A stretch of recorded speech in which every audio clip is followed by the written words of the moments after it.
Everybody, welcome back. Today's blog is going to be about choosing a first aid provider. There are lots of first aid providers out there, especially in Essex where I am. Okay, the most well-known ones that you've probably heard of are St John's Ambulance and also the British Red Cross. Unfortunately though, not everybody can afford their prices.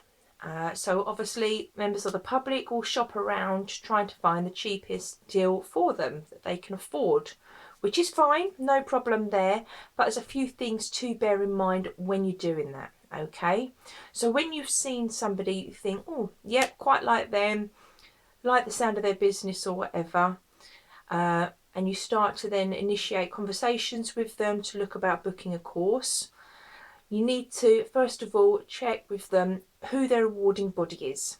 Now within first aid in this country, you need to be part of an awarding body now because first aid is classed as a qualification. So there are two main first aid awarding bodies in this country, and they are Highfields and the QualSafe Awards. Now I'm with QualSafe Awards, as you can see there, and my centre number is 904432. I also have this certificate to prove that I am a registered and approved centre with QualSafe again. Okay, so check first of all, as I say, who their awarding body is. If need be, get their centre number, like I just said what mine was. Get the contact numbers off of the internet for the awarding body and contact them. Find out what you can about that business. Okay, they will tell you whether those persons got qualifications from medical background, for example, but they'll also be able to tell you whether that company has got insurance, which they should have. Every company doing first aid should have insurance, but they'll also be able to tell you what areas of first aid they're trained in, because there are many types of first aid. So they will be able to tell you all of those details. Okay, so then you know you're getting a quality first aid provider. Next, I've already touched on, is insurance. Very important. Make sure they have public and liability insurance. Okay, again, if you know that person and that person's local to you, you may be able to pop round or get them to actually show you their insurance certificate to prove that they have insurance. But part of the awarding body as well, if you do contact them, they will tell you whether they have excuse me, up-to-date insurance anyway. Next thing to think of is also certification. So has this company or person, like myself because I'm a sole trader, does this person have certificates and qualifications? What makes them qualified to be able to teach first aid? Some first aid people out there, some first aid companies, all they've done is go on a first aid course themselves and obviously passed, then got a teaching qualification like Petals, and then they go out there and teach first aid. But they have no medical background whatsoever.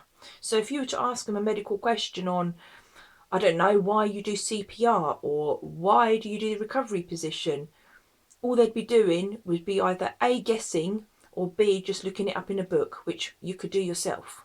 Okay, so they have no background medical knowledge to give you and to pass on to you, which to me gives that extra quality. Okay, I have here in a file all my certifications and qualifications medically that I have and that I've gained from working in the NHS for over 11 years and also from being in the fire service and in the army. Okay, so I can prove all my certifications and all my qualifications that I have.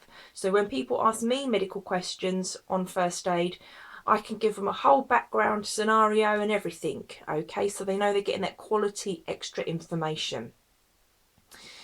Next, as I said, look into their background. Okay, so again, sort of hand in hand with the certifications, what's their background? What was their job before? Or what is their current job now if they do first aid as a bit of a sideline?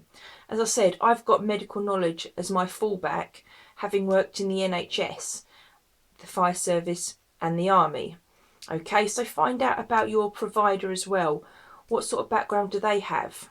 Okay, then also look at reviews. Very important nowadays, reviews and word of mouth. Okay, again, look on my Facebook page. I always try and get my learners that have been on my courses to place a review. Whether it be good or bad, they can place a review there. So again, you can see what other people have thought of my training and on my courses. And again, when you're researching a company, look at their reviews. Try and speak a word of mouth. Speak of people to people and try and find out what they thought of the course and the provider. Okay, some people will say, oh yeah, I went on a course, it was great, but they've got nothing to compare it to. Okay, they might have thought that person's great, but they didn't do the background. Okay, so they've got nothing to compare it to. All right, so look up your reviews, look up your information, very important. Okay, but as I said, there are plenty of us first aid trainers out there that are very good, okay? And we have the training and we have the qualifications, all right? So I'm hoping I've not put you off, but it's just a few little bits to think about when looking at first aid. Again, the techniques and that you're going to be learning, you're going to hopefully, possibly use on somebody in the future to help save a life, and you don't want to be using the wrong techniques and end up taking a life. Okay, our whole point is to save lives.